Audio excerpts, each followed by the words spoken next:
Welcome to the office of R.J. DeWolfe. Today we have a very fascinating concept, which is solipsism. Now, solipsism, it is not a diagnosis, but it is a condition that some fall into. And that's when you perceive yourself as the only sane person in the world and everybody else crazy, and you the only one that knows what's going on. Like it's Invasion of the Body Snatchers, and you're the only one that hadn't been like cloned in a pod yet. And see, I want to talk about this because there is a very interesting discussion. There's a valid refutation to the idea that solipsism is a major symptom of madness. What we call the madness. What some may call... I'm not going to go that far. It's like... I don't know, I started hallucinating like H.P. Lovecraft monsters for a second. So I'm going to start coming back and talking about like grounded psychology shit. Okay, now... Sorry, we a little buzzed tonight, so like if we get a little distracted by damn weird thoughts. Anyway, we're gonna edit for a second. Krishnamurti, he was one of them Hindu scholars.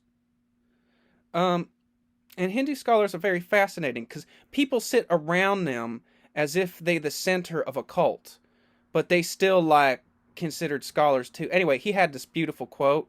We'll talk about cults in a second. He had this beautiful quote. It was like, "Is it healthy to be well adjusted to a sick society?" Well, it's really normal to have cults in India. Like, it's just normal. Like, that's just their culture.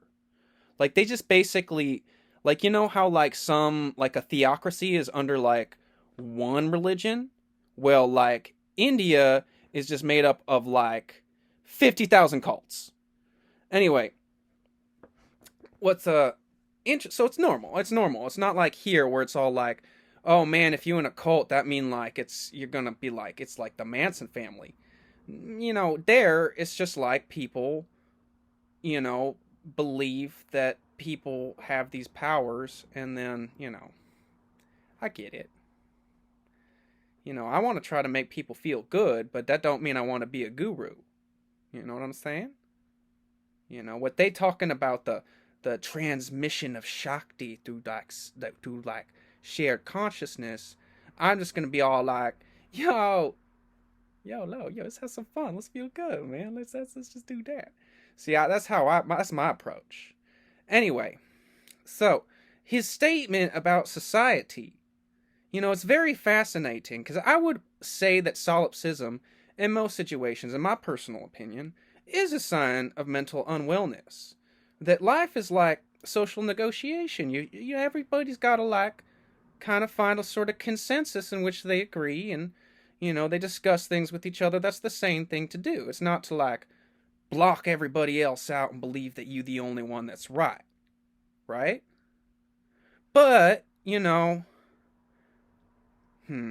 what I'm just saying, I don't want to say what year it is because me and Jordan, my collaborator, we've been discussing this show and what we want to do with it, and we don't want to date it. We want to make it as relevant 20 years ago as it will be 20 years from now. You know what I mean? But I do want to say that today, everybody crazy. It's 2020 and everybody crazy. And if you think you're the only one sane, I'm just saying, there actually might be a chance you're right. Like at this point, there's something, you might be right. Just consider, like you might be crazy too, but you might also be right because you're right about the fact everybody crazy, so you at least got that far. Maybe you got something else going on, and we'd be interested to hear it, man. Anyway, thank you for visiting the office of R.J. DeWolfe. I'll talk to you next time. Thank you very much.